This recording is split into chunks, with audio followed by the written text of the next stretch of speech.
President Biden making his first foreign trip this week for the G7 and NATO summits. In between, he will meet with Queen Elizabeth. So for more on that, we want to welcome in from the Heritage Foundation, a former advisor to Margaret Thatcher. That's Nile Gardiner, and also global business analyst and British Royals commentator Hilary Fordwich. Welcome to both of you this morning. Pleasure. Thank you very much. Great to be here. Niles, let's start with you. You're on record saying that President Biden's visit to the UK is, quote, not without controversy. Why do you say that? Well, in fact, I think Biden's trip to Europe is already shaping up to be a complete disaster. And if you look at the British press this morning, there are a series of revelations about how the Biden presidency has issued warnings to the British government over the UK's policy over Northern Ireland. And the British press is already outraged by Biden's intervention here, which is seen as hugely insulting to the British Prime Minister Boris Johnson and also to the British people. And Biden is known for his strong anti-Brexit views. He's also known as well for his Irish Republican sympathies. And Biden has a long track record, actually, of condemning Britain's rule over Northern Ireland. In fact, Northern Ireland is part and parcel of the United Kingdom. And of course, the people of Northern Ireland want to remain part of the United Kingdom. But Joe Biden has been a constant critic, actually, of Britain over the Northern Ireland issue, as we're seeing today, actually, in the British media with the revelations that we're seeing. And so Joe Biden, I think, is off to an extremely bad start already with his grand European tour. And we'll have more on that visit with Boris Johnson in just a minute. But Hilary, I do want to talk about the Queen, 95. She's going to celebrate her Platinum Jubilee. That's going to mark 70 years on the throne, which means she will meet with her 13th occupant of the White House at Windsor Castle. That's going to take place on Sunday. What are you expecting from this meeting? Well, the Queen, as usual, will shine. This is a lady who obviously just had the passing of her husband, Prince Philip. They've been married for 73 years, and she was back to work 3 days later. So she is somebody that obviously the British are very proud of. And I think she did get along rather well with certain US presidents. Obviously, Winston Churchill was her first, but she was reported to have got on rather well with Ronald Reagan. Of course, we all remember those photographs of her horse riding with him outside of Windsor Castle.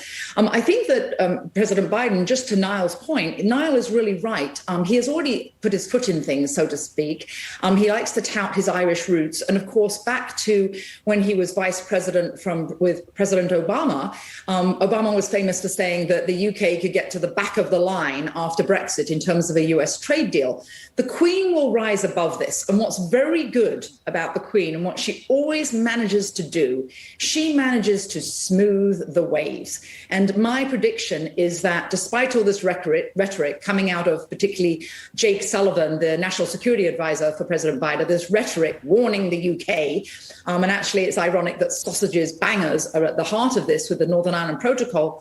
My prediction is that the Queen will smooth the waves and that Biden, like most US presidents, will be rather delighted with him and Jill meeting with her on Sunday. And I think after that, we might see a softening of any of these rather sharp edges that Niall was so apt and correct to mention. Interesting. Now, smoothed over, highly sought after, for sure, meeting with the Queen by any U.S. president. Every U.S. president since Eisenhower has met with her, with the exception of Lyndon Johnson. So, Niles, why would you say it's so important for President Biden to have this meeting and, as we were just discussing with Hilary, for it to be somewhat smoothed over?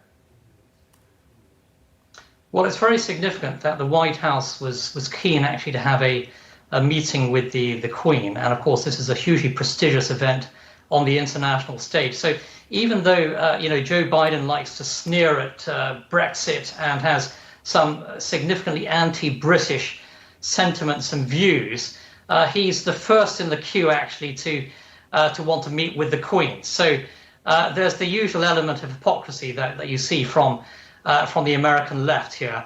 And I'm in no doubt actually that, the meeting with the Queen, should be a very successful meeting, despite Biden's sort of sneering condescension towards Britain, which has gone down very badly. And of course, the Queen is a tremendous leader for the British people. She's been on the throne for nearly 70 years. and she, of course, will not be treating this as a political meeting. She doesn't get engaged in political matters. And of course, this meeting is going to go very smoothly. However, of course, Biden's meeting with Boris Johnson later today and his discussions, of course, with British leadership during the G7, I think that's going to be quite tense in many respects, following the revelations today in the British press. So it's certainly going to be an interesting few days ahead. All right, let's talk about that real quick, Hillary. I have less than a minute left, but later today, the President and First Lady will meet with British Prime Minister Boris Johnson. There is a striking difference and a striking contrast between the conservative British government, the Democratic U.S. administration on many issues, including immigration and culture wars and stuff we discuss a lot over here. What is it that you're expecting from that meeting with Boris Johnson?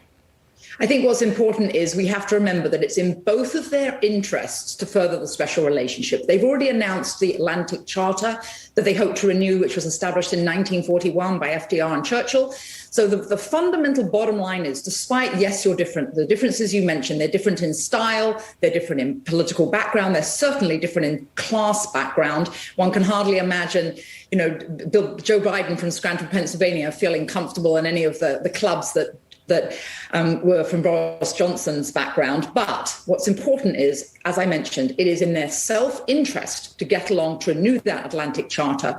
So I predict they both want to, after this meeting, they have to, for their own political purposes, they want to be able to declare victory. They want to be able to come out of this meeting having strengthened that Atlantic Charter, and they want to be able to tout some sort of success for their own historical record and for the future. All right, Hillary Fordwich, Nile Gardiner, thank you both so much for your insight this morning. Thank you very much.